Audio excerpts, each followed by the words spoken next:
मित्रों, नमस्कार।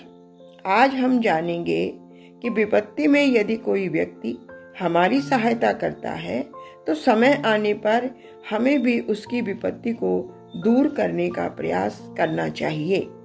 इसी को सच्ची मानवता और कृतज्ञता कहते हैं। आज की कहानी है भीम और बकासुर। वारणावत के लाक्षागृह से पांडव अपनी मां कुंती के साथ किसी तरह से सुरक्षित बाहर निकलकर वनों, गांवों और निर्जनों की खाक छानते हुए भयंकर विपत्तियों का सामना करते हुए एक चक्रा नगरी में पहुंच गए। वहां वे एक ब्राह्मण के घर में आश्रय लेकर रहने लगे।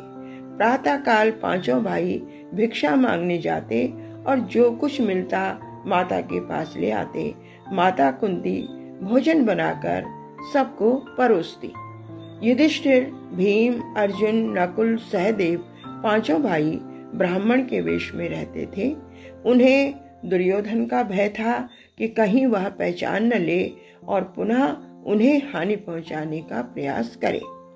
भीम भोजन भट्ट थे, शरीर भी विशाल और उदर में भूख भी अधिक। इसलिए माता कुंती भोजन बनाकर आधा भोजन भीम को दे देती एवं आधा भोजन चारों भाई और माता मिल बांटकर खाते।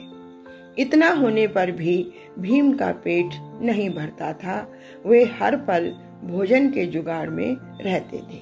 इसी प्रकार समय गुजरता रहा। एक दिन रात्रि में कुंती ने किसी के सिसकने का स्वर सुना।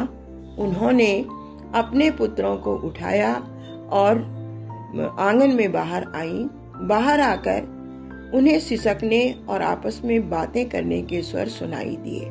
ध्यान लगाकर ज्ञात हुआ कि उनके शरणदाता ही रो रहे हैं और किसी समस्या पर विचार कर रहे हैं। कुंती ने युधिष्ठिर को संबोधित करते हुए कहा, पुत्र, क्या करें? समस्या विकट प्रतीत होती है।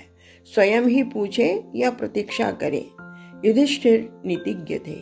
उन्होंने कहा, माता, किसी की व्यक्तिगत समस्याओं के बारे में तब तक जिज्ञासा नहीं करनी चाहिए जब तक वह स्वयं न कहे। परंतु इस समय मुझे लगता है कि हमें अपना आश्रित समझकर वे कुछ नहीं कहेंगे, इसलिए हमें स्वयं ही आगे बढ़कर पूछना चाहिए। युधिष्ठिर और कुंती कक्ष के भीतर गए तो समस्त स्थिति ज्ञात हुई। ब्राह्मण ने बताया कि इस नगर में बकासुर नाम का राक्षस रहता है। प्रत्येक अमावस्या को उसके पास अत्यधिक मात्रा में भोजन लेकर एक मानव जाता है। भोजन के साथ साथ वह मानव भी उसका भोजन बन जाता है। उससे लड़ना किसी के बस की बात नहीं है। आज मेरे परिवार की बारी है। मैं जाना चाहता हूँ, परंतु मेरी पत्नी नहीं जाने दे रही है।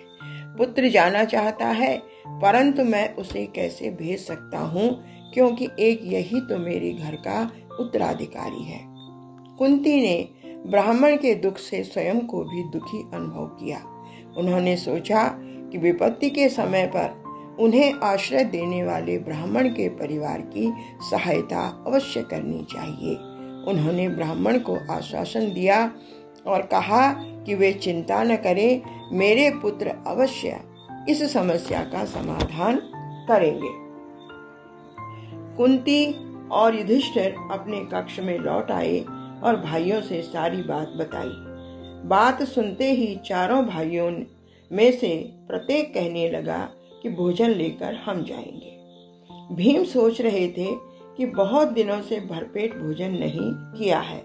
यदि मुझे अवसर मिल जाए तो कितना अच्छा रहे।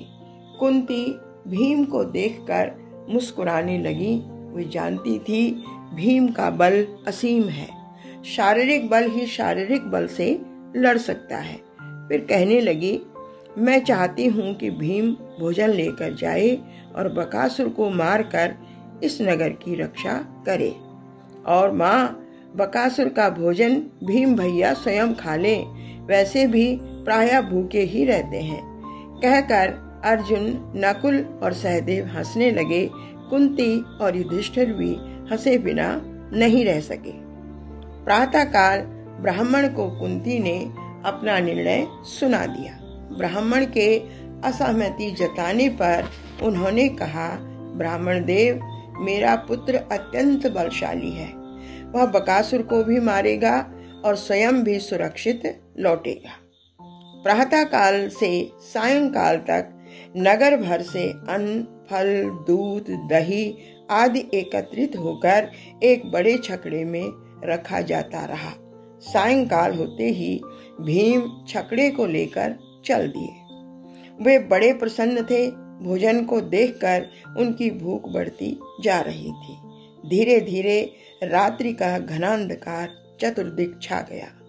भीम निश्चित स्थान पर पहुंचे और बकासुर की प्रतीक्षा करते हुए भोजन करने लगे। बकासुर ने आकर जब देखा कि एक बलशाली मनुष्य उसका भोजन खा रहा है तो उसके क्रोध की सीमा नहीं रही। वह भीम की ओर झपटा, परंतु भीम ने बाईं भुजा से उसे उठाकर अधर में टांग दिया और भोजन करते रहे। बकासुर अपने आप को तिल मात्र भी छुड़ा नहीं पाया। भोजन समाप्त करने के बाद भीम ने बकासुर को मार डाला और छकड़े को लेकर वापस लौट आए। ब्राह्मण ने अश्रु भरे नेत्रों के साथ उन्हें अपने गले लगा लिया। समस्त नगरवासी उनका जय जयकार करने लगे। मित्रों, अपने प्रति उपकार करने वाले व्यक्ति को यदि विपत्ति में पड़ा हुआ देखें तो हमें उसकी सहायता अवश्य करनी चाहिए, जैसा कि कुंती ने किया। उन्होंने अपने शरणदाता और अपने उद्धारक की सहायता